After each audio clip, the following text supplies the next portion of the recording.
arte hablando con la directora Claribel Arandia, que nos ha dado la posibilidad de conversar con ella, pese a que está en el pleno momento de decisiones para el próximo año, ¿no?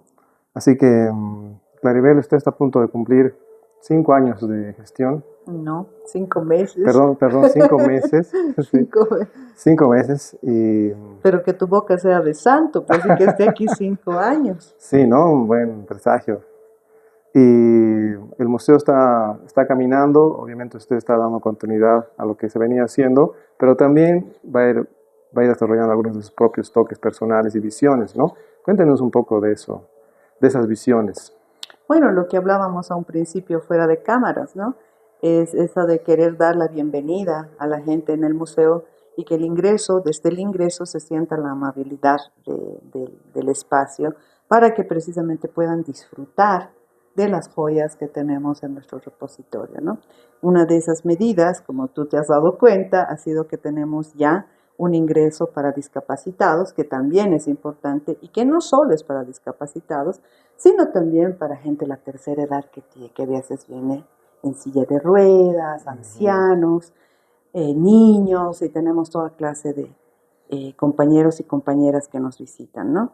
Y la segunda ha sido precisamente hacerles una suite personal a nuestros queridos guardias de seguridad, que por supuesto cumplen una función importantísima en el museo, que es de salvaguardar pues los tesoros que tenemos aquí y de hacer sus rondas pertinentes.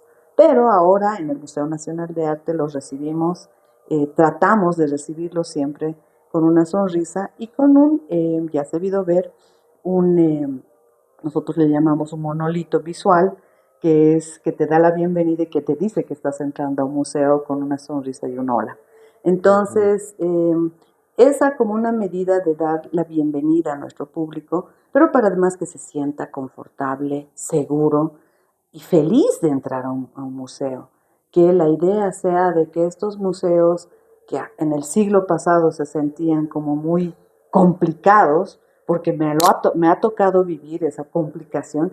Antes te pedían una invitación para ingresar al Museo Nacional de Arte. Ah, sí. Pero por supuesto, ¿no? Entonces, no podías ingresar si no tenías una invitación. Entonces, yo como estudiante de artes, que he sido siempre la ilusión de entrar a este museo y ver lo que tiene, por curiosos, porque se hacían muchos eventos aquí, pero no una vez, sino varias veces se nos ha negado el ingreso, siendo jóvenes estudiantes o jóvenes profesionales, ¿no? ¿Y qué decir de otro tipo de personalidades, ¿no? Que igual, lastimosamente, han tenido que ser rechazados, digamos, en el ingreso al museo, ¿no? Entonces, pensando en ese pasado complicado de que la cultura solo es para los cultos, digamos, hemos pensado en que tenemos que volverlo un lugar amable, para que la gente se sienta feliz y se sienta cómoda al ingresar al museo. Es así que ese pequeño cambio, que es significativo en el tema simbólico también, porque no pedimos invitación, porque el acceso, pienso yo, y piensa la Fundación Cultural del Banco Central de Bolivia, tiene que ser amplia, tiene que ser para todos y todas, porque el arte es un derecho de todos y todas. Con este pequeño cambio, entre comillas, se está realizando. Y funciona. Porque la gente ya no encuentra al guardia que le pide el carnet al ingreso y le dice dónde está entrando, ¿no? Sino que el guardia igual está cumpliendo con su rol de seguridad, pero ya se encuentra con un lugar donde incluso puedes sentarte si estás cansado un turista, por ejemplo, que está cansado de haber visitado la plaza o que siempre hay revolú en nuestro alrededor. Entonces, se toma el asiento y descansa en un lugar donde le puede encontrar cierta paz, ¿no? Y esa es la idea. Está fabuloso eso y da mucho para conversar. Me quisiera quedar en un tema que tiene que ver con la apropiación que hace la ciudadanía, el vecino, el peatón, de una institución que la siente más suya. Acá en La Paz, en el Centro Cultural de España, había visto en las afueras que colinda con el pasaje de María Núñez del Prado. Hay una interacción muy bonita. Y acá también hay una cuestión muy linda con con el pasaje, se me dio el nombre ahorita. Comercio, La calle Comercio, la calle Comercio, que es calle peatonal. Hablaba ayer con un lustrabotas y me dijo, nosotros cuidamos también el museo, nosotros limpiamos también la calle, o sea, y yo le decía, ¿qué hace el museo por ti? Me decía, no, pues son pues abiertos con nosotros, los amigos, podemos entrar al baño. O sea que también hay un servicio comunitario, digamos, ¿no? El sentido del Aini en el pueblo paceño nunca se ha perdido. Los aymaras como yo venimos con nuestro bulto, con nuestro kepi detrás de nosotros, ¿no? Y en ese kepi están pues esas tradiciones de compartir en comunidad. Nuestros guardias, por ejemplo, que son mis gilatas, mis hermanos, aunque no sean de mi misma región, son pues nuestros guardianes.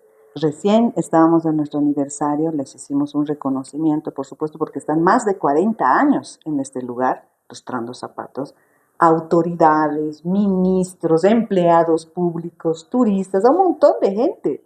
Ellos son nuestra antena de cuánta gente hay, qué conflicto hay, qué no hay, cuándo cierran la plaza, cuándo no cierran la plaza. Imagínate, más de 40 años resguardando Toda una vida. el museo. Su vida está aquí. Entonces, en ese sentido de comunidad, ellos han también tenido el sentido de apropiación. Ven al museo como su casa, lo quieren y lo cuidan, pero no solo ellos. Y vuelvo al sentido del AINI, que desde donde partimos los aymaras, también la asociación de señoras que venden en la calle Comercio.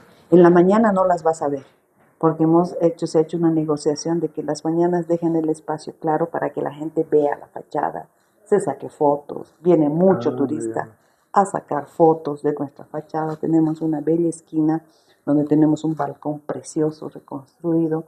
Entonces, si hay una vendedora ahí, no es lo mismo. Entonces, se ha entrado a procesos de negociación con ellas, que para nosotros también son muy importantes, y en las mañanas no están. Eso notaba. Toda la calle Comercio está libre. 9:30 de la mañana estaba libre. Bello, en la mañana, todo limpio, todo hermoso, porque le dan el espacio a esta comunidad que nos visita, extranjeros, y cuando estamos en vacaciones, gente de otros departamentos, ¿no?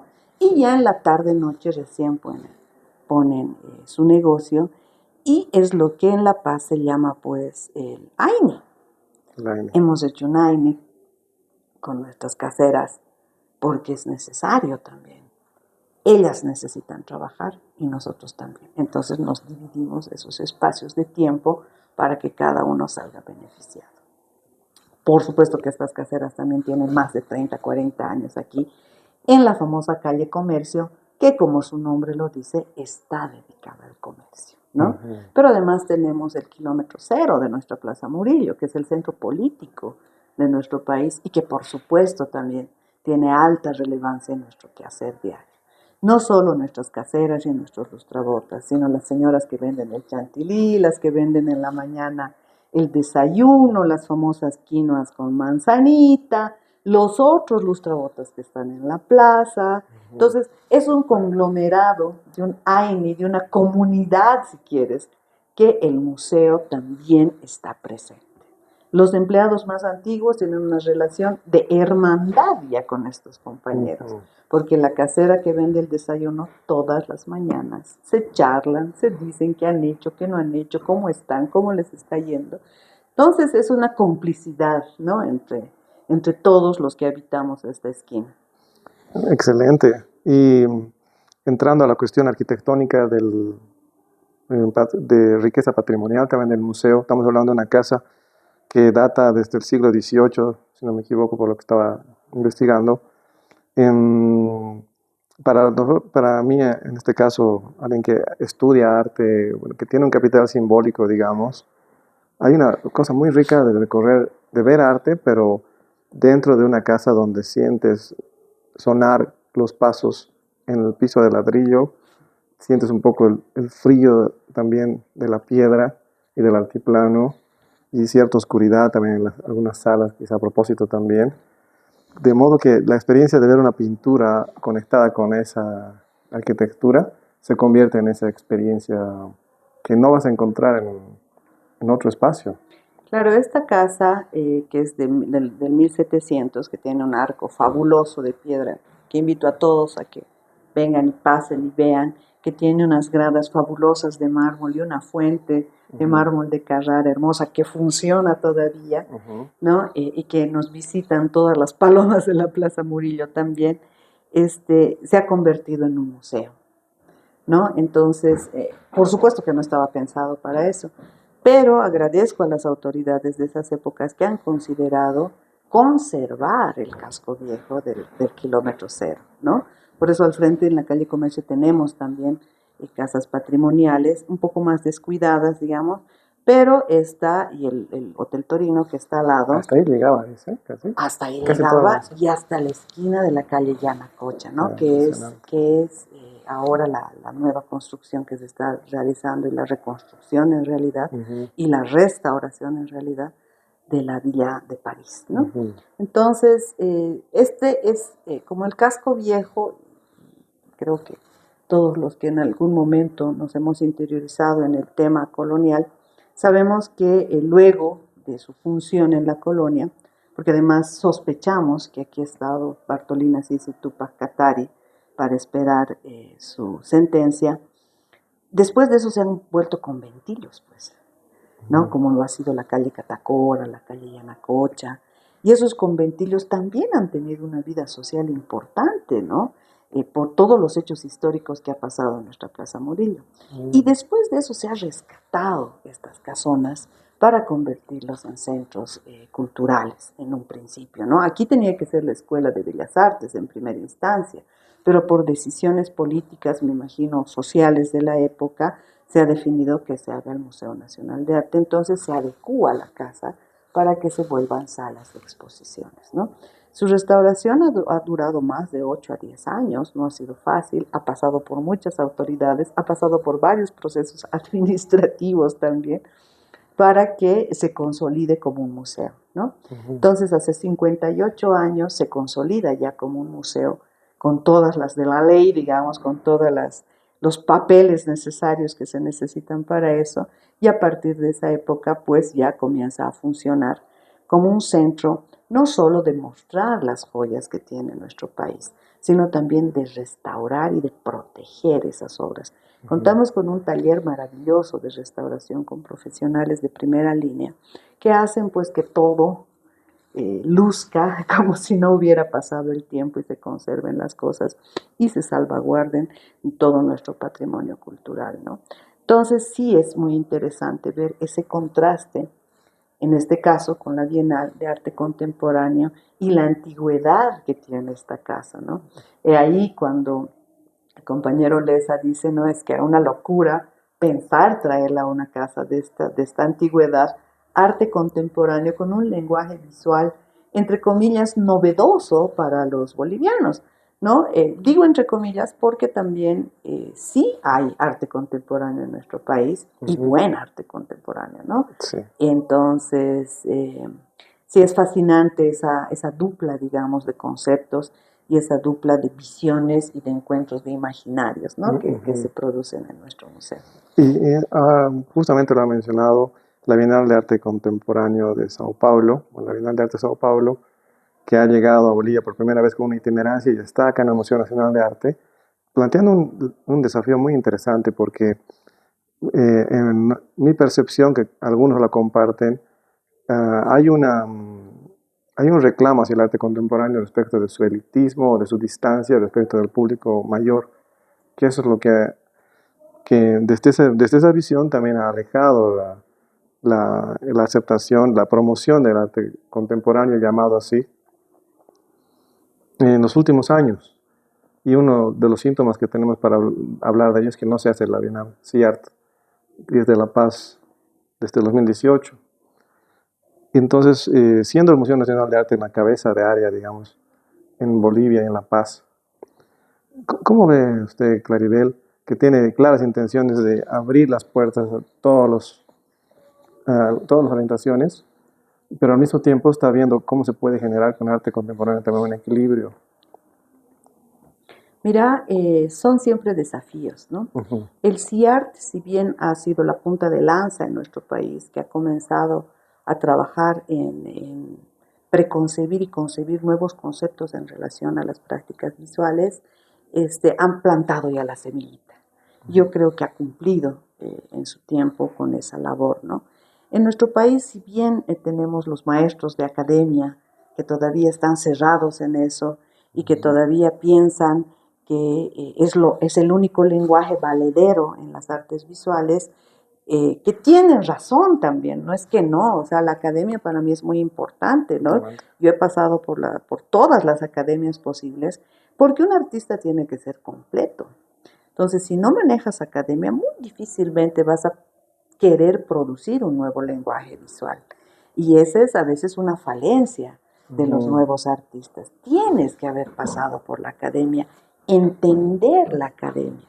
Es como decía Picasso o Dalí, tienes que destruirla para componer nuevos conceptos, ¿no? Entonces, si no haces ese tránsito en tu vida como artista, te va a costar nomás conceptualizar otros lenguajes, ¿no? Entonces, el CIAR planta la semilla y esa semilla no queda sin florecer. Tenemos lindos y grandes exponentes del arte, no tan contemporáneo, entre comillas, sino un poco más conceptual, digamos, pero que también siguen un proceso evolutivo entre sus lenguajes, ¿no? Varios de ellos van a las bienales a representarnos, orgullosa yo de ser muy amiga de varios de ellos y de entender su proceso creativo, de haber pasado de la academia que te dice que tienes que perseguir la perfección, que te dice que tienes que trabajar en relación a ciertos cánones estéticos, a haber pasado esa fina y línea delgada que hay entre la academia y la propuesta de nuevos conceptos visuales, a proponer nuevos lenguajes. ¿Qué es lo que le está faltando también al arte visual en nuestro país, ¿no? Yo siempre digo, y en algunos sé que me voy a ganar algunas críticas cuando lo vuelva a repetir, es que hay un vacío generacional en estos últimos años, porque no se ha conceptualizado el arte. Después del Círculo 70, ¿quiénes? ¿Cómo? ¿Cuándo? ¿Qué? Entonces esas respuestas todavía, pienso yo, que están en procesos de responderse en las generaciones a partir de los 80 o 90, digamos, ¿no? Porque si bien tenemos a los grandes maestros que también han sido cultores, Lorgio Baca, por ejemplo, que sigue siendo un hombre, pero terriblemente ordenado y organizado en el tema de la academia, que también se atreve a lanzar discursos estéticos. Entonces, después de él, ¿quiénes? ¿Cuántos? ¿Qué otros hay? Entonces son cuestionantes que a partir del Museo Nacional de Arte tenemos nomás pues que analizar y profundizar. Porque yo siempre digo que no nos olvidemos que las nuevas generaciones van a ser las que nutran las salas de estos museos. Sí. Y esas nuevas generaciones tienen que aprender a pensar desde la academia. ¿En qué sentido? En que la perfección no existe, pero la perseguimos, ¿no? en que todo ya está hecho, y más con la inteligencia artificial, pero seguimos creyendo en el proceso creativo de hacer nuevas cosas, nuevos lenguajes, nuevos conceptos, nuevas ideas en relación a lo que ya existe. Entonces, ahí es donde entra la Bienal Brasil. Y cuando hablamos con los compañeros curadores decían, claro, he ahí la coreografía de lo imposible, porque siempre la vamos a perseguir, porque ese tema desde la época más antigua, desde los griegos hasta nuestros días, es una persecución de los procesos creativos de cualquier artista, no solo del visual, del músico, del poeta, del escritor, de la gente que hace teatro, de la gente que hace danza. Es siempre una inquietud. Entonces, desde el Museo Nacional de Arte tenemos esa intención también de provocar efectos para construir conceptos, ¿no? Si bien tenemos una época maravillosa de los maestros muralistas, también tenemos que tener pues una época maravillosa de los maestros que aquí más adelante van a convertirse en maestros y maestras de conceptualizar nuestro arte. ¿Cuánto hemos escrito sobre arte últimamente? ¿Qué sabemos del arte conceptual boliviano? del arte contemporáneo, de los nuevos lenguajes. ¿Cuántos videoartistas hay en nuestro país? ¿Quiénes hacen arte textil? ¿Por qué lo hacen? ¿Quiénes instalan? ¿Quiénes no instalan? ¿Quiénes proponen nuevos lenguajes? ¿Quiénes proponen nuevas técnicas? Investigaciones, todo eso. Investigación sobre todo. Entonces, ahí el Museo Nacional de Arte tiene una misión: investigar y tratar de responder, o por lo menos provocar, que el artista sea completo, como antes. Y ahí vuelvo a la academia. El artista siempre investigaba antes de hacer algo. Ahora pareciera que no. Pareciera que se deja guiar más por la intuición o por lo natural o por el momento o por la emoción, que es válido también, ¿no? Una amiga colombiana que es investigadora de arte me decía, lo que pasa es que ahora todos son artistas. El ser humano nace artista y se va convirtiendo en otra cosa a medida que pasa el tiempo. Entonces, todos los seres humanos tenemos una semilla creadora. Algunos la desarrollan más, algunos la desarrollan menos, pero todos nacemos con esa habilidad. Por lo tanto, ¿no?, refutando precisamente sobre este tipo de conversaciones, me decía, todos podemos proponer un lenguaje visual. Todos podemos. Joseph Beuys decía, todos son artistas, Exacto, ¿no? exacto. Ahora, como aprecio mucho lo que está diciendo, quiero cuestionarla, que es la mejor manera de tener una conversación sincera. Un breve cuestionamiento sobre la academia, porque usted también da clases además en la academia, ¿no? Sí. Y de ningún modo se puede desestimar el valor de la academia. No, para nada. Pero quisiera también valorar la importancia del autodidactismo. Claro, por supuesto. Más en esta época. Pero déjeme poner mi argumento, porque hemos mencionado a Lorgio Vaca. Tuve la suerte de hacer una investigación sobre Lorgio Vaca, y en definidas cuentas, él no estudió académicamente. ¿No? Él se ha formado de manera autodidacta, y el año pasado recibió el Cóndor de los Andes, el presidente de la República, del Estado. Y voy más allá. Estamos en la Bienal de Brasil, de Sao Paulo, ahora, viendo una muestra itinerante que ha llegado con el núcleo de Melchor Mercado, dibujante, artista, abogado, pero que se formó en el siglo XIX, ¿no?, en sus obras. Muere en 1872, creo, y no había academias, no había cómo estudiar arte. Y hoy lo estamos viendo, recuperándolo como un artista. No pasó para la academia. O sea, quisiera decir que a veces necesitamos en nuestro escenario algunas instancias complementarias que cumplan el rol que no cumple la academia. Porque, bueno, el museo no puede hacerlo, porque no, su función es formar, pero sí puede, por ejemplo, organizar bienales, o sea, instancias de complemento a una escena para que los autodidactas se expongan a eso que se está haciendo y se está viendo, ¿no?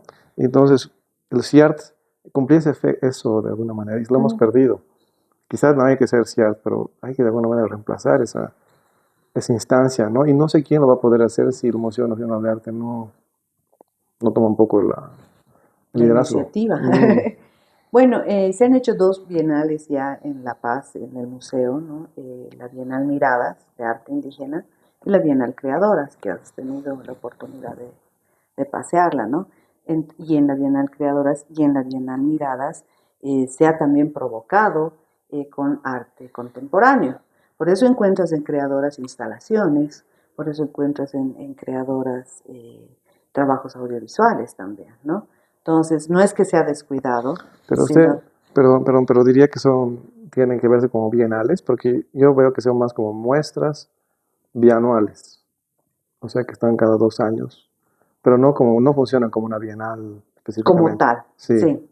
En ese sentido, sí, pues esas han sido decisiones de la anterior dirección. No, yo no podría cuestionar, porque también tienen un trabajo que ellos han pensado que estaba siendo favorable para la sociedad, ¿no? Que sí lo es, por supuesto. Sacar miradas y sacar obras que han estado, no sé, 30, 40 años en las bodegas del museo, pues sí es valorable, pero además una mirada de todo lo que es el pueblo indígena, ¿no? Y la percepción de los artistas en relación a ellos, ¿no? Y con creadoras lo mismo. más de 30 años igual guardadas en las bodegas y que ahora pueden ver la luz del sol un poco, pero además conversar con el lenguaje contemporáneo de las nuevas artistas, ¿no? Entonces, de que hay la intención, es evidente que está ahí, porque la hemos palpado y tenemos 2 catálogos muy lindos que se pueden plasmar. Pero en ese sentido, en el de la provocación y en el sentido en que ser autodidacta también tiene mucho valor porque la mayoría de nuestros grandes artistas son autodidactas. Te hablo de Alandia, te hablo de Solón, te hablo de Lorgio. Entonces, la Academia de Bellas Artes va a cumplir, o ya ha cumplido creo 90 años en Bolivia, la primera, la única que había además, ¿no? Entonces, no siempre pues el artista tiene el privilegio de tener un lugar donde estudiar, ¿no? Y no siempre el artista define pues su vida en, yo voy a ser artista y entonces, ¿no? Hay innatos. Muchos caen en la arquitectura, nomás ya hacer arte. Claro, ¿no ve? O porque en el fondo a las familias, pues, yo no conozco ninguna familia que se alegre que su hijo vaya a estudiar arte. Es más, se agarran la cabeza y dicen, no puede ser, e incluyo a la mía. ¿No? Incluso Lorgio Vaca cuenta que se le apretujó el corazón cuando su hijo Piray Vaca le dijo que iba a ser músico. Y lo mismo le pasó a mi padre cuando yo le dije me voy a dedicar a hacer esto y me dijo, no, ¿cómo? No, uy, no. Entonces, por eso te digo, no es que es una elección que a medio mundo le guste o que te apoyen, para nada. Es una elección, y como decía Solón, ¿no? Para perder o para ganar. Pero tú tienes que tomar esa decisión. Y en ese sentido, ser autodidacta en estos tiempos también es válido. Te pongo un ejemplo de un estudiante que es chofer. Yo trabajo en la Universidad Pública del Alto y hay una carrera de artes que tiene recién 12 años. Se compara con la de 90 años de la Academia de Bellas Artes y de la que tiene 12 años de la Universidad Pública del Alto. Y mi estudiante es chofer, de minibús, por supuesto. Entonces me dice, y yo le digo, ¿y por qué ya él está en 9º grado? Yo le digo, ¿en qué momento tú decides ser artista? Y él me dice, es que yo no lo he decidido.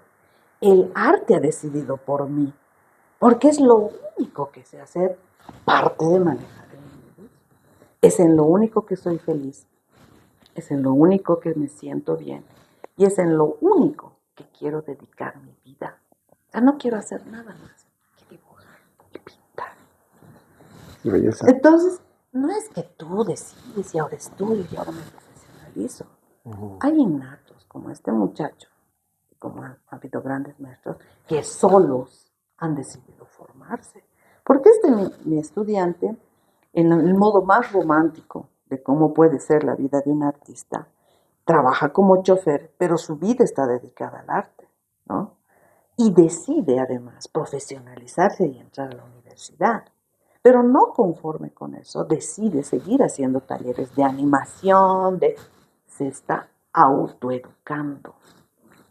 Y creo que, o la mayoría que yo conozco por lo menos, ha llegado a esos procesos de autoeducación. Bien fácil además, en este siglo XXI, que es lo que te iba a decir hace rato. Este siglo XXI te da la oportunidad de hacerlo. ¿Cuándo lo hemos descubierto? En la pandemia. Cuando estabas ahí metido en tu casa y el único modo de comunicarte era un celular, un internet y demás. Una pantalla. Y salen los tutoriales de todo. Si no sabías cocinar, te vas a comer. Y este mismo chico, yo lo quiero mucho porque es valiente al enfrentarse a toda su familia, que no quiere que sea artista. Este mismo chico decide hacer sus tutoriales. Él, ¿no sabes dibujar ojos? Te enseño. Y comienza a facturar como la Shakira. Y me dice, y en la pandemia eso me ha ayudado, porque como yo soy chofer de minibús, ¿de qué iba a vivir? Y entonces me decía, ¿me puedes dar clases? ¿Puedes hacer clase por Zoom? ¿Me puedes mandar un tutorial? ¿Te puedo depositar a tal cuenta? Mi hijito le gusta pintar, ¿le puedes...? Y comienzo a hacer un grupo donde él comienza a trabajar haciendo lo que le gusta. Y ningún profesor se ha metido, y ninguna universidad le ha dicho que haga eso. Nadie le ha explicado de hacer marketing con lo que él sabe hacer. Solito se ha autoeducado, solito se ha construido. Y eso han hecho los grandes maestros autodidactas. El arte los he elegido. He dicho, tú, Lorgio, serás. Y ellos han aceptado ese reto. Y como maestro Solón también dijo, ¿no? Para morir o para vivir. Han aceptado. A veces con el riesgo de saber que vas a fracasar en este camino. ¿Qué te digo de las maestras? Más complicado. Porque en esas épocas o tenías que ser mamá, o tenías que ser profe, o ama de casa y mamá. No tenías muchas opciones. Por eso es que mi padre se asusta cuando yo le digo que he decidido dedicarme a esto. Porque él me había inscrito además en bioquímica, ¿no ve? Pensando que porque tengo buenas notas en química, podría ser una buena profesional en química. Falacia más grande porque mi cuate era el profesor de química y me ponía buena, ¿no? Entonces me inscribe en la química y yo le dije, ¿qué voy a hacer en química? Voy a fracasar, no es lo mío. Y él se asusta, como se asustó don Lorgio cuando Piraí le dice voy a ser artista, porque saben que no es fácil, saben que es duro, saben que nos vamos a enfrentar a un montón de cosas ajenas a nuestra sensibilidad, ¿no? Y te enfrentas, pues, porque tú no eliges, te eligen. Entonces, de ahí esa variable tan maravillosa de tener la posibilidad de construir a partir de ti mismo y de cómo te autoeducas nuevas cosas. Y eso yo creo que ninguno de los artistas me va a dejar mentir, los creadores además de 24/7, que todo el tiempo están pensando en qué nuevo lenguaje, en qué esto, en qué el otro, nutriéndose de varias cosas, yendo a talleres, especializándose en otro, averiguando nuevas técnicas. Incluso ahora ha entrado el marketing cultural más a las vidas, ¿no? ¿Cómo vendo mis cosas por internet? ¿Me pueden pagar por PayPal? Hasta eso ha ingresado a nuestras vidas, ¿no? Sí. Antes exponías en una galería y tenías suerte, 2, 3 galeristas te escogían. Pero no, ahora te has internacionalizado, entonces hasta estamos averiguando, porque me ha tocado cómo nos pueden pagar los del exterior por PayPal. Entonces, siempre es un proceso evolutivo, siempre se construye a partir de la idea. Y en el arte conceptual también, con la investigación, con la experiencia y hasta con la intuición, hermano. Una amiga artista me decía, para ser artista hasta suerte hay que tener. Sí, pues, le decía, ¿no? Por mala suerte, justo ese día no llegó el galerista que tú esperabas y le llegó a la otra o al otro. Hasta encima de eso, ¿no? Entonces es un reto siempre el mundo artístico, no solo de los artistas visuales, sino de todo el que decide, para bien o para mal, dedicarse al arte. Completamente. Y esta muestra creadoras que está ahora en el museo nos hace reivindicar también las voces de, a veces los ejemplos que damos de artistas. Por ejemplo, María Elisa Pacheco, he estado estudiando mucho sobre ella y me hace pensar en esta cuestión. Tenemos artistas, grandes talentos que decidieron irse al exterior para hacer su camino allá como fue ella. Si bien estudió acá en la academia, ella se formó realmente en España, pues. En Nueva York, como uno hace la curaduría de su formación, ¿no? O tenemos el caso de Gastón Ugalde, que también quería irse, pero decidió que tenía que producir en contacto con los materiales de su tierra. Un ecléctico, él también en su formación. ¿Cómo estamos ahora en la situación desde la lectura que tú ves, Claribel? ¿Qué opciones tiene el artista? Vemos que hay muchos de los que están produciendo nuevos lenguajes, son mayormente los que han tenido oportunidad de salir, más que los que se han formado aquí, ¿no? ¿Cuál es el estado de la situación en tu lectura? Yo nunca soy derrotista, ¿no? Sí, como estudiantes de artes, todos siempre hemos soñado en ir más allá, ver qué hay afuera. Y siempre, en mi caso, porque yo vengo de una familia muy trabajadora, obrera, que jamás tenía dinero para nada, ¿no? Y que el hermano mayor le tenía que pasar la ropa medio usadita al que seguía y así sucesivamente. Entonces, pensar en especializarse en algo era imposible. O sea, no había chance. Podías haber dejado de dar de comer a tu familia, pero tampoco se iba a hacer ese sacrificio, ¿no? Y tampoco hemos romantizado el hecho de que si vas afuera vas a ser mejor. Pero como nunca hemos perdido las esperanzas, y digo nunca hemos, y hablo en plural porque de mi generación habemos muchos, muchas y muchos, que hemos aplicado a becas. Voy a tal beca, hay esta otrita, hay esta posibilidad, ¿no? De Cuba, China, Japón, Estados Unidos, España, México, ¿no? Y hemos lanzado la moneda al aire, y a esa suerte a la que me refiero, ver caer. Entonces, la moneda lanzada al aire, y para varios cayó, y cayó positivamente. Entonces varios viajan con becas de 3 meses, 6 meses, algunos deciden no volver, algunos vuelven, como el ejemplo de Gastón, que viaja mucho, pero afuera te das cuenta que el lenguaje que tienes en tu tierra es pues el que tienes que trabajar, que le pasó a muchos, y me incluyo, ¿no? Afuera ves y te maravillas, todo es perfecto, todo está dicho, todo está hecho.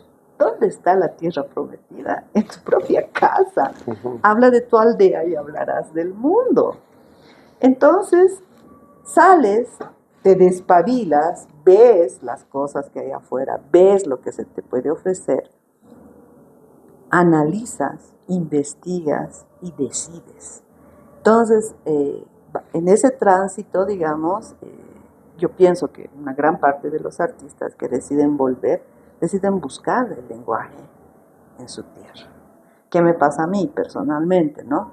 Yo he trabajado incluso en el Smithsoniano, pero tenía un profesor, el tutor, Alan Kanashiro, que además era jefe del ala de arte nativo americano. Entonces me tocó ayudarle a construir esa ala en el Smithsoniano. Comienzo a encontrar algo que no había encontrado. Era muy joven también, ¿no? Estás con la locura de la juventud y de sentirte artista. Entonces encuentro algo que no había encontrado, que era la vena, pues, de tu cultura. Y comienzo a conocer Blackfoots, y comienzo a conocer Cherokees, y comienzo a ver cerámicas de no sé qué y de no sé qué. Y te entra un gusano que no sabes qué es. Dices, ¿por qué me estoy sintiendo así? ¿Por qué esto es tan maravilloso, tan bello? Porque en el Smithsoniano tienes el chance de ver lo que quieras. Y descubre, yo personalmente, y creo que les ha pasado a muchos de mis compañeros que volvieron después de estudiar afuera, que la vena estaba aquí, la vena estaba aquí, la vena estaba aquí, la vena estaba aquí, en tus ojos, en tu sentir, en tu sangre, en tu lenguaje, en cómo habías vivido tu vida. ¿En qué cosa querías decir de tu vida? ¿Qué querías despertar?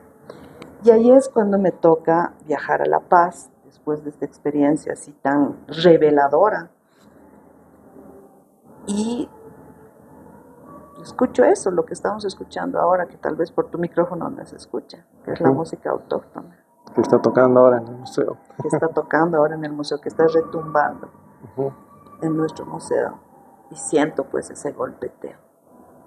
Son tus ancestros, son tus ancestras, son de donde vienes, ellos todavía viven en tu sangre, ellos todavía habitan tu cuerpo, tu memoria, ellos todavía te hablan, respondeles creativamente, escucha.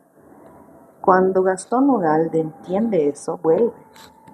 Cuando los otros maestros, Alandia viaja a Rusia, Polonia, a todo lado, vuelve y habla de esa vena. Hay muchos casos, ¿no? Marcelo Callaú. Callaú. Entonces, encontrar esa vena para el artista es pues haber llegado a tu clímax, porque sabes lo que vas a hacer en cualquier tipo de lenguaje, seas hiperrealista, seas surrealista, seas lo que sea, lo haces, lo expresas. Tengo un artista que admiro mucho, que es amigo además, que has debido tal vez escuchar de él, José Vallivian. Claro. ¿No? Sí, amigo también. Academia al 100. Criticado, dicen, no, pero es que no sabe dibujar y por eso se dedica a esto. No, maneja la academia perfectamente, pero maneja el concepto. Su sombrero con Nike es fabuloso. Su encuentro con el exterior y con su interior es fabuloso. tiene una relación perfecta entre lo que él es, cómo se ha encontrado y lo que quiere contarte y decirte. Entonces, esos lenguajes son los maravillosos que te puede lanzar este tipo de provocaciones de hacer encontrar estos lenguajes, ¿no? Yo siempre les digo, son lenguajes simbólicos que encuentras, ¿no? Y esa generación, por ejemplo, de Vallivian, tiene mucho que decirnos, pero nadie lo está escribiendo, y es una de las cosas que me angustia, ¿no? En algún momento tengo que escribir sobre eso. Pero también el artista tiene, y se lo dije a José alguna vez, tiene la obligación también de escribirlo. ¿No? Tienes que contar tu verdad, no puedes quedarte callado. Entonces, es eso, ¿no? Y no es que el exterior te haga mejor y que te enseñen más cosas o que sepas o que vuelvas más capo. No, simple y sencillamente has pisado realidad y te has dado cuenta de la joya que tienes en tu país. Yo decido volver después de esta experiencia. Vine solo de visita la primera vez y hice mi primera mesa ritual. Quise conectarme con lo que me había desconectado. Y a muchos les ha pasado, ¿no? Entonces, ahí nombro a mi querido amigo Hecho Durán, que decía, pues, ahí pues el tema de las guardias valientes, ahí pues el tema de que la memoria tiene que ser conservada, ahí de hablar del pasado, ahí de hablar de los ajayus, ahí de sentirse honrado de pertenecer a una cultura, en mi caso, tan poderosa como la es la cultura aymara, que ha sobrevivido, por supuesto, a esto y mucho más. ¿Qué cosita más hará más adelante, no? Y ahí también la decisión personal de ser docente en la Universidad Pública del Alto y no en la UMSA, ¿no? Porque es más fácil, digamos, mira, en la UMSA, sí, bien, todo bien, es mi carrera, que la amo, que la quiero, que respeto mucho a sus docentes, todo. ¿En cuál carrera? Artes, por supuesto. Ya. Entonces, pero en el Alto están los míos. ¿Cachas, no ve? El 90% son aymaras. Entonces, con ellos después. Y de esos aymaras que son choferes, pero que saben que su vida es hacer esto y hacer el otro, expresar sus nuevos lenguajes. ¿Por qué retomo el tema del Alto? Porque nos está dando esta beta. Cristian Laime, Ada Donato, Rosemary Mamani, Rina Mamani, las tres gracias, yo les digo, porque hay alumnas del maestro Alcalá, esos nuevos lenguajes contemporáneos, esos nuevos lenguajes también que manejan concepto. El Cristian Laime, que ha sido superstar el año pasado, ¿no? Que ha ido a Francia, España, que nos han dado una bofetada al hablarnos sobre la madre, pero desde un punto tan íntimo del ser chola y del ser cholo, ¿no? Tan maravilloso, en un lenguaje visual, con un hiperrealismo y una academia tan presentes, pero dándonos un lenguaje nuevo. Y otro que me fascina, el Shon, pues, el famoso Shon que pinta, has debido ver, pinto mientras duermes, ¿no ve? Y el Kespi, que son artistas que no tienen formación académica. Pero les está yendo muy bien, están impactando, están pegando, por lo menos bastante acá en el occidente, diría yo, ¿no? Creo que en Santa Cruz no se habla mucho. Sus imaginarios, pues, hermanos, son de acá. Entonces, están haciendo, están contando su aldea en un lenguaje universal. Yo, para la exposición del Kespi, me sentí muy privilegiada, me han invitado, ¿no? Yo, ay, no, qué felicidad, lo voy a conocer. Todavía no sabemos quién es, ¿no ve? Mis amigos sí saben, pero yo también le he dicho, no, si él no quiere presentarse, está bien. Y voy toda emocionada a la exposición. Una fila, hermano. ¿Quién se hace fila en este país para entrar a una exposición? La calle Comercio lo han hecho en el ex cine Princesa, si no me equivoco, aquí en la esquina Comercio, de aquí a 2 cuadras. Un ex cine, una casona preciosa también. Y lo han hecho ahí y había filas para entrar.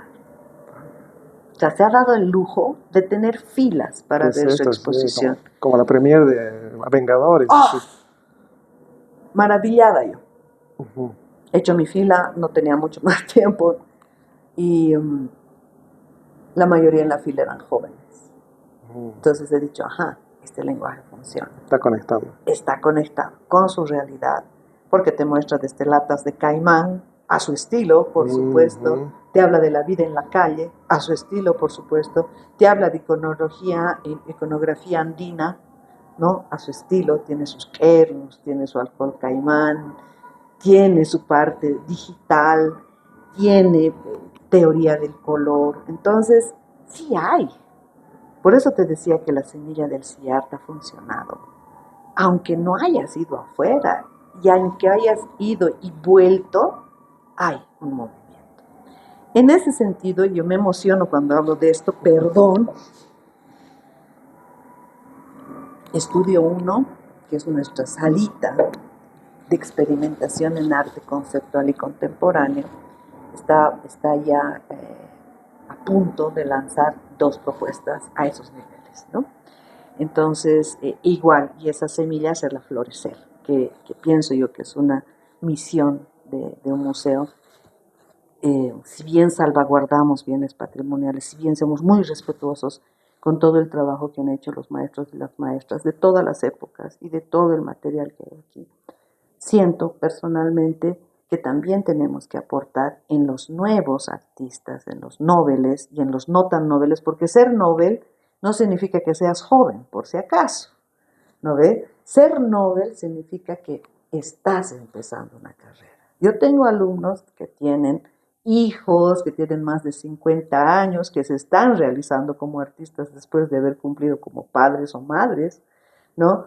Y no hay edad, pues Rousseau empezó a los 83, ¿no ve? Y se ha vuelto uno de los más grandes artistas de Art Nouveau.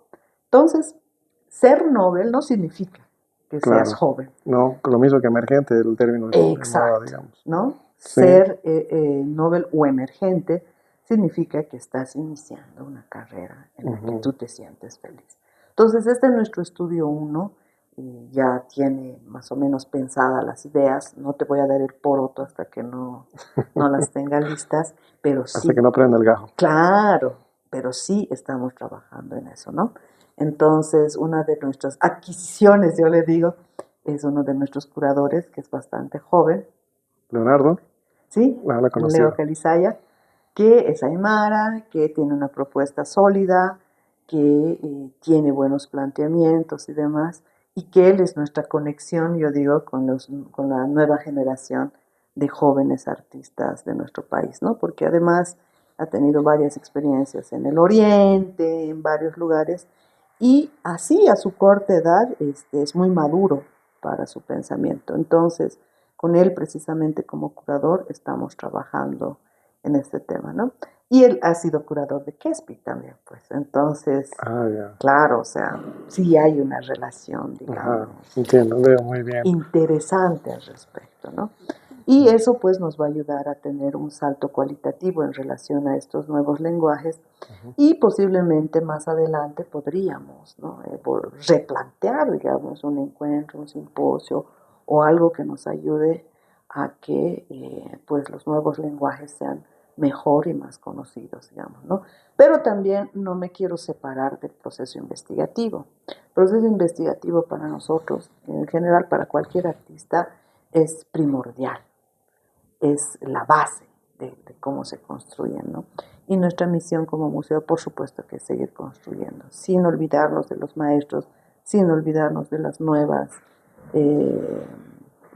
generaciones, que vuelvo a repetir, son los que van a llenar este museo más adelante, y sin olvidarnos de que este enamoramiento de las artes visuales no es solo importante para el artista visual, sino que además la importancia radica en que la gente se enamore de lo que hace su artista y que se vea reflejado en lo que hace su artista.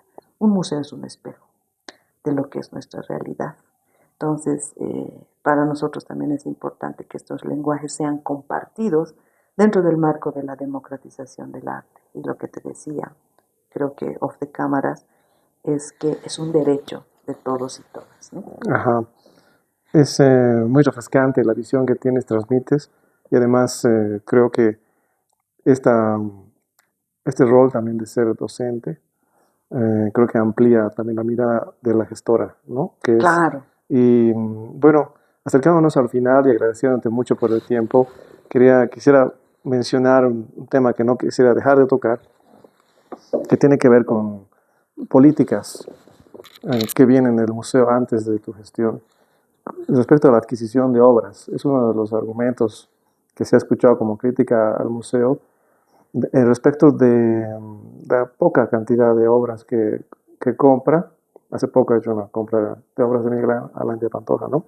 Pero fuera de ello, la mayor cantidad de los bienes son muchas veces donados, y esa es una de las maneras de apoyar la producción artística local, ¿no?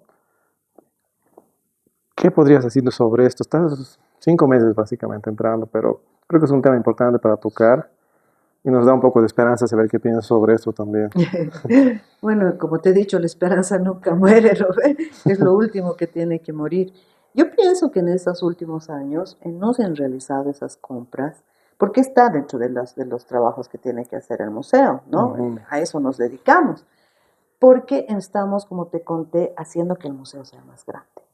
La Villa de París, por ejemplo, ha demandado más de 11 años de trabajo continuo. La negociación con el colegio, que es aquí al lado, ha sido complicada para que nos permitan seguir ampliando el museo. El museo ha quedado pequeño en relación a la cantidad de bienes patrimoniales que tenemos, ¿no? Entonces, hace 11 años nace la idea de que se amplíe, pero esa ampliación administrativamente pues no es fácil. Primero que hay que sanear terrenos, hay que hablar con los dueños. Aparecen 1000 dueños porque eran conventillos además, ¿no ve? Otros que no quieren salir, otros que quieren salir, otros que no quieren vender. Hay complicaciones legales, tienes que hablar con los gobiernos municipales, con el Ministerio de Educación por el colegio. 11 años, hermano, de invertir en ese trabajo tedioso, porque no es lindo, tedioso, Sí. ¿no? Que han tenido que pasar los anteriores directores, gracias a esa gestión, porque además inviertes plata. Ese tema, el presupuesto, creo que la mayoría se está yendo también, me parece, esa restauración, ¿no? Y Por supuesto. por lo que yo he visto en las rendiciones No te públicas. olvides que estamos en el kilómetro cero de la ciudad de La Paz. Todo este sector es complicado. O sea, todo es bien patrimonial, ¿no? Los terminados también. Claro, yo recuerdo la vez que estuve en Quito para un encuentro precisamente de patrimonio. Todo el centro histórico en Quito es bien parecido a lo que es La Paz, pero por supuesto tiene otro tipo de salvaguardas y demás. Y teníamos los mismos problemas. Uno de ellos, digamos, la evacuación de las aguas hervidas, ¿no? ¿Cuánta plata se tiene que invertir para que sanees ese tema? Estamos hablando de un museo que recibe al día, por lo menos, mínimo en un día bajo, 100 personas, entre niños, jóvenes, ancianos, de todo. Solo para ese temita, que parece poco, que no parece tan importante, en una casa patrimonial, donde las paredes miden de 3 a 6 metros, que son de adobe, que si haces una mala movida arquitectónica puedes arruinar toda la estructura. Entonces tienes que tener mucho cuidado. Y esa inversión no es pues barata. Claro. Porque tienes que tener un arqueólogo. Por ahí encuentran algo. Mi ilusión, por ejemplo, es encontrar un tapado para solucionar los problemas monetarios que se podrían presentar, ¿no? Entonces tienes que contratar el arqueólogo, un arquitecto especialista en patrimonio, no puede venir cualquier arquitecto. Restauradores. Un restaurador, alguien que sea especialista en piedras. En la última restauración y conclusión de la Villa de París se han encontrado piedras Tiwanaku. Tienes que saber el valor patrimonial de esa piedra, de qué estilo es, de qué época podría ser. No puedes mover nada que pueda dañar esos patrimonios, porque es además de todos los bolivianos. Sería muy irresponsable. Entonces, en ese sentido, es donde se prioriza estos temas, ¿no? Como te contaba al principio, nuestro museo va a llegar hasta la calle Yanacocha. Una gestión que ha durado más de 11 años, una gestión donde han pasado varias autoridades que han puesto su granito de arena y me imagino los dolores de cabeza que tendrían para completar y concretar. Solo sacar los cables de electricidad de esta cuadrita, de esta fachada, ha sido todo un drama. Porque tienes que cortar la electricidad a todo el centro para sacar el cable de luz. Renovar el internet, los teléfonos, hablar con los vecinos. ¿Sabe qué? 2 días no vamos a tener teléfono porque están sacando los cables. No, o sea, me imagino los dolores de cabeza que tendrían los anteriores directores y por supuesto también los consejeros y presidencias. Pero ha habido una voluntad política de hacer realidad la ampliación de este museo, ¿no? Entonces agradecer también a esas autoridades por todo el esfuerzo que le han puesto, porque si no hubiera voluntad no se conseguiría lo que se ha conseguido, ¿no? Entonces ahí es donde se merma un poco el tema de las compras, ¿no? Pero igual se invierte. Lo que se ha invertido en Alandia Pantoja, que es un hecho histórico en nuestro país, ¿no? Antes de que se pierda esa obra, no te olvides que son obras de Caballete inéditas, ¿no? O sea, no es que es un resabio lo que había, no. Son obras que son unas joyas que la familia, que también ha sido muy amable en bajarle el precio, porque parece caro, pero es lo que yo comentaba en algunas conferencias, es invaluable. O sea, no es un tema por de más o por de menos, que la obra de Alandia Pantoja es invaluable. El valor histórico multiplica mucho, ¿no? Histórico, social, estético. O sea, si solo hablo del valor estético y de los dibujos y bocetos que tenemos en esa colección, ya estoy hablando de una joya, ¿no? Entonces, ese valor que tienen esas obras, que se van a quedar resguardadas para la posteridad. Acá en el museo. Claro, y para todas las generaciones venideras, no tiene precio, hermano. Tú sabes que la inversión en cultura es una inversión social a largo plazo. Todas estas inversiones que se están haciendo no se van a ver de aquí a mañana, pasado, de aquí a un año. Acordate de mí y espero seguir viva de aquí a 30 años, cuando los jóvenes vengan a ver la obra de Alandia Pantoja, después de 80 años de que él se haya ido, ¿no? Entonces, ese lenguaje visual, esa maravillosa presencia estética que ha tenido en nuestro país, va a seguir aquí en el Museo Nacional de Arte, resguardada para todas las generaciones. Ese es el valor simbólico que tiene pues nuestro maestro y esa es la inversión que ha hecho el Estado para este pueblo boliviano. Entonces, esa inversión, que es una de las más importantes, y recalco que es histórica porque creo que nunca en la historia de Bolivia se ha comprado tanta obra a ese precio, digamos, ¿no? Y se ha invertido. ¿Cuánto ha sido al final? Pues no he revisado, no he visto yo. Es un poco más de 1 millón de bolivianos.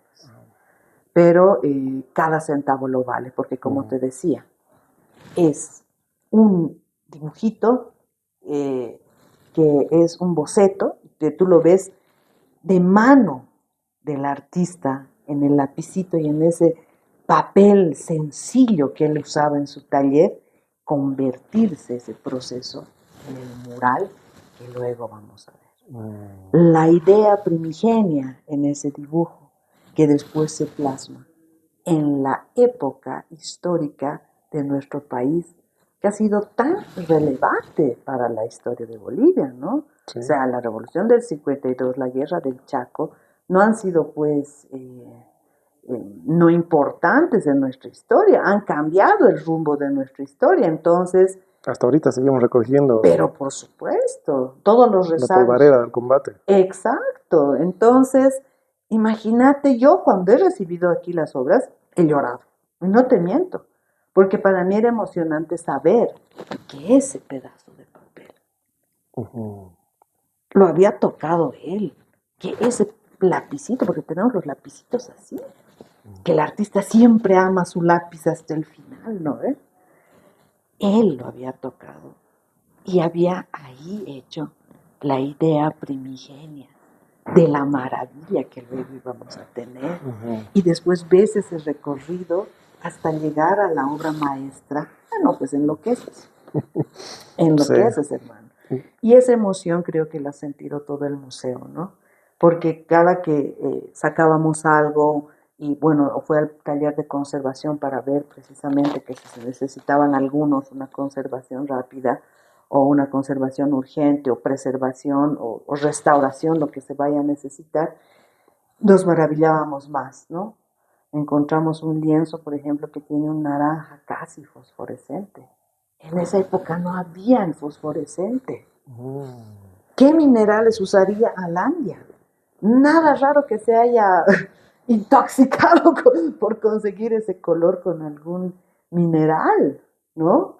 Por ahí, de ahí venía su enfermedad con el pulmón, ¿no? Entonces comenzamos a especular y a hablar y a fantasear sobre todos esos procesos creativos. ¿Qué estaría pensando cuando ha hecho este cosillo?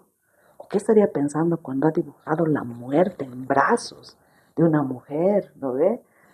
Y esas joyas, si no se hubiera hecho esa compra, el pueblo boliviano no las conocería. Ahí yo siempre voy a recalcar esa visión que ha tenido la Fundación Cultural del Banco Central al decidir arriesgarse, incluso ante la crítica, ¿no ve?, de comprar las obras. Porque si no lo hubiera hecho, las hubiéramos perdido. ¿Y qué es peor? ¿Perder ese legado cultural? No, no ve. No, para nada. Claro. El patrimonio boliviano ha ganado con esa decisión. Y bueno, lo dije en algún momento, ¿no? Alandia ya está en su casa. Maestro, ya está en tu casa, le he dicho acá. Y él ya puede estar tranquilo. Porque una cosa es que la obra, yo sé que la familia también la ha cuidado muy bien porque están en muy buen estado, esté ahí, a que esté en un lugar donde el pueblo boliviano pueda disfrutar de esas maravillas, ¿no? Y a imaginar y soñar como nosotros lo hemos hecho. Entonces, bajo esas dos variables, digamos, ¿no?, la construcción y la ampliación del museo, se merman algunas compras, por supuesto, pero se priorizan otras que si no las hubieran hecho, el pueblo boliviano hubiera perdido una maravilla de colección. Una colección de caballete, que no es lo mismo que la obra muralística, ¿no? Claro. Pero además en esa colección tenemos cartas, ¿no? En la carta de Diego Rivera, hay las cartas a Siqueiros, hay las respuestas a ellos. O sea, ya, pues ya, ¿no ve? Ya. Tienes que detenerte, Claribel, porque estás haciendo, para todo lo que tenemos alma de investigadores, esto es un festín, que hace agua a la boca para todo el trabajo que se va a tener que hacer. No les va a alcanzar un investigador, no sé cuántos tienen en el MNA, así que ojalá que pueda haber la posibilidad de que abran convocatorias, no sé, trabajos, consultorías, etcétera, porque es un festín es una maravilla de trabajo que hay que hacer ahí, ¿no? Y bueno, no nos quedamos cortos en eso, ¿no? O sea, el museo tiene varias misiones que cumplir, especialmente el 2025. Estamos recordando nuestro bicentenario. Y nosotros conocemos la historia contada por los que han tenido el privilegio de contarla, los que han tenido el privilegio de escribirla, a su modo, a su gusto, a cómo pensaban ellos que era esa historia. El museo va a plantear una museografía donde escuchemos al otro, a los otros, a través, por supuesto, de nuestra colección y de las obras que tenemos, ¿no?, en el museo. Entonces vamos a tener como una especie de refresh en todo el museo, porque vamos a tener la sala Alandia, vamos a tener esta nueva muestra del Bicentenario y vamos a abrir también un espacio para niños, que nos parece importante, porque los niños no tienen, es muy restrictivo el museo formalmente para los niños, ¿no? Sí. Pese a que los invitamos, pese a que tenemos delegaciones de niños, siempre me atormenta decirles no se toca, no pases la línea, cuidado con esto, se me atormentaba a mí de niña. No, pues no es justo que yo los atormente así, entonces vamos a abrir un espacio de niños donde también podamos producir eh, sensaciones para que los chicos y chicas crean en su propia creatividad, crean en ellos como seres humanos. Tú sabes que los procesos creativos son transversales a la vida.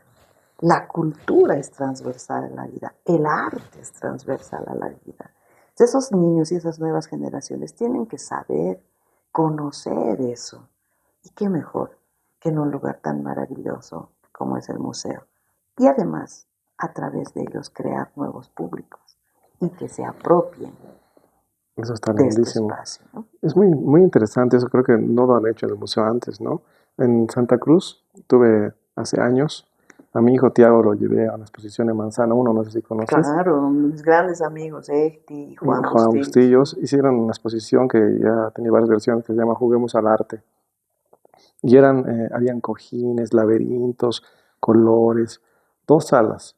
Y esa es la exposición que hasta el día de hoy mi hijo me dice que fue su favorita. ¿Y cuándo vamos a volver? ¿No ves? Sí, porque se convierte en un lugar para el papá, para la mamá, para los abuelos, cuando el niño está, ¿no? Y es romper esas barreras de no toques, no muevas, no hagas bulla, no te puedes sentar, no te puedes echar, no sé. No puedes hacer nada. No puede ser nada, sí. Está muy lindo. Es un desafío museográfico también muy, muy alto. Es, ¿no? Yo confío mucho en los educadores que trabajan aquí en el museo porque le tienen cariño al museo, pero también piensan que tenemos que spread the good news, yo siempre digo, Ah, ¿no? ya.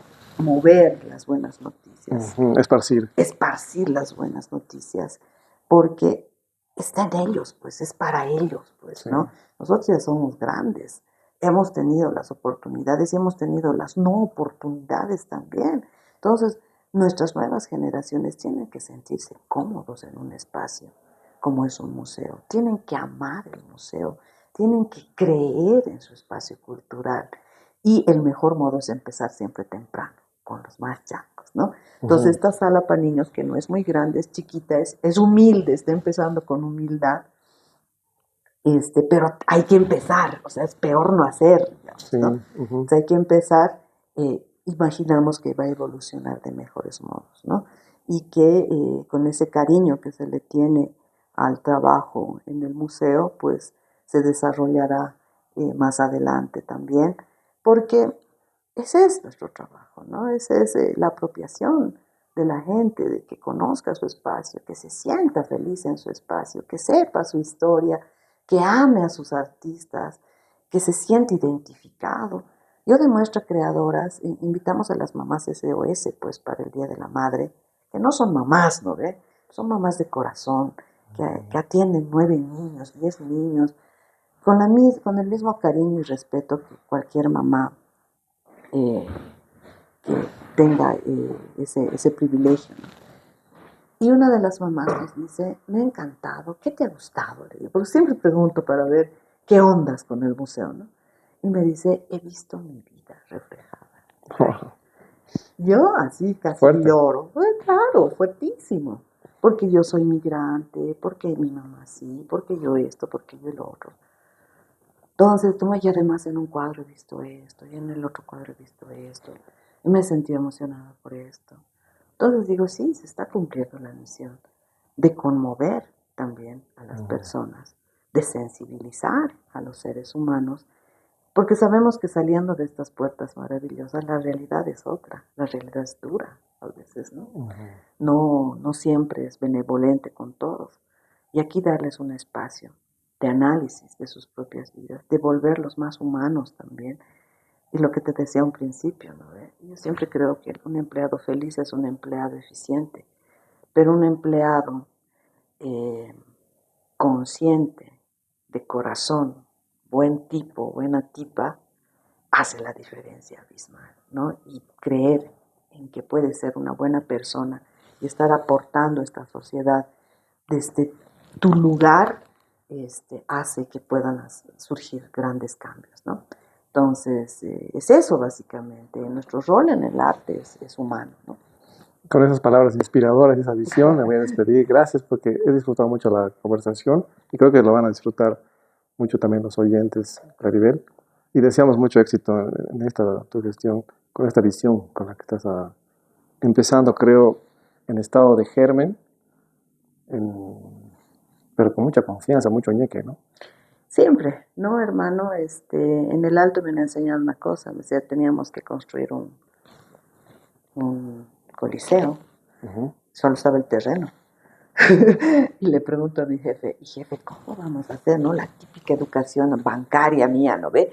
Hay que calcular que los costos, que no sé qué. Hace 10 años, Ya. ¿no? Yo nuevita en la UPEA. ¿Cómo vamos a hacerlo? Pues si solo tenemos el terreno y el presupuesto y el proyecto y los arquitectos, lo vamos a hacer. No sé cómo, pero lo vamos a hacer. Y Bien. el día de hoy, ese coliseo es maravilloso. Entonces, ayer yo he recibido una lección. Tienes que tenerle pasión a lo que haces. Tienes que creer en lo que haces, pero también tienes que creer en la gente con la que haces estas cosas, ¿no? Y yo ahí tengo un maravilloso equipo, que son unos seres humanos excepcionales, que lo entregan todo, pero además que son muy creativos. Entonces eso te ayuda pues a tener la confianza del caso y creer en que lo vas a hacer. Siempre te van a decir que no. Al artista todo el tiempo le han negado muchas cosas, ¿no? No puedes estudiar, no vas a vivir de eso, no hay dónde, no hay mercado en ¿No? Si ese Bolivia. es el combustible precisamente, ¿no? Claro, y cuando más te dicen que no, dices, Ujú. ¿por qué? Pues que no. A ver, Ujú. buscaremos los modos de hacerlo, ¿no? Creo que ese convencimiento nos puede ayudar no solo a los artistas, a cualquiera a conseguir sus sueños, ¿no? A los jóvenes, yo siempre les repito, a veces te dicen y te critican sin saber que tu sentimiento es más poderoso que cualquier comentario adverso, ¿no? Entonces hay que seguir y hay que crear. Quizás esa sea la esencia de la bolivianidad, ¿no? Esa resiliencia. Quizás si no fuera por esa bolivianidad no estaría el país todavía acá. No, hermano, los bolivianos nos adecuamos a todo. Aparece la pandemia y comienzas a hacer tutoriales, ¿no? Se va la pandemia y comienzas a vender cuñapés. O comienzas a hacer un negocio de lo que sea. Si hemos vendido piedras en los 80, el famoso experimento del Ischu, ¿no? Entonces, ¿por qué no podemos? Y sobrevivimos, pues, en este país donde a veces las circunstancias no son tan favorables. Seguimos aquí. La adversidad es moneda de cambio. Claro. Estamos acá. Seguiremos. Y el boliviano siempre va a sentir que puede, ¿no? Ese es lo valioso del boliviano. Siempre puede hacer las cosas y sueña en grande. Y eso es lo lindo. Bueno, gracias Claribel A y ti por la volveremos a estar visita, acá en un cuando futuro. guste. Serán siempre bienvenidos. Gracias.